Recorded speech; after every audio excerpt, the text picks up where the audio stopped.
Hi guys, pinagwawalis tayo na dito, pinaglilinis tayo, so go! Saan na ba yung walis?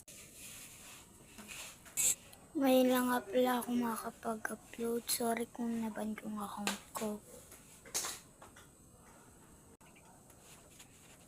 Ayan, binilisan ko na guys, para madali! Binilisan ko na para mabilis tayo dito, go!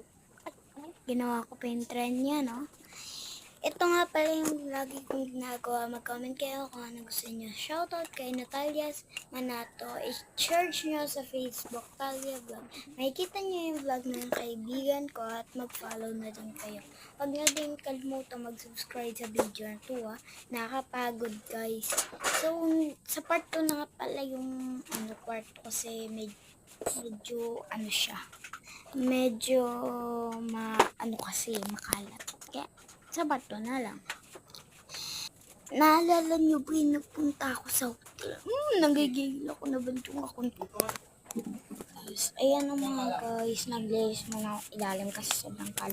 Kita yung sapatos doon. Ayan nga pala yung costume ko sa nutrition month kahapon. Kaya daw sa nanalo. Kasi ako, may pag-asa daw. Nanalo ko. Kaso kaming dalawang Chloe, yes! Nanalo kami na panalunan ko ice cream at dalawang ballpen. Tapos may kasamang dalawang ice cream. Yun lang. Yan, nag-wals-wals na nga pala ako. Yan o. Ayan. Mamaya lilinisin ko yung Yun yung napagigaan ni Tito Emon kasi kakarating niya lang. Sa Batangas kasi siya nakatira. Sa New Zealand. Diretso na sa New Zealand papuntang Agsalin.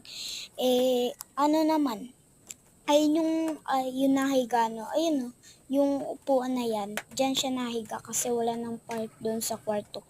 Tiniklob ko muna yung yung so guys, para mabilis basta huwag nyo nang hayaan yun na pagsasabi. Nakakabulol kasi kasi maganda yung boses dito char. Yung hi guys, alam niyo para akong tuka ng aso. Tita Pinela. Yun ang gulo ko mag-video. Si Tita Pinela nga pala yun. Ay Tita Pinela.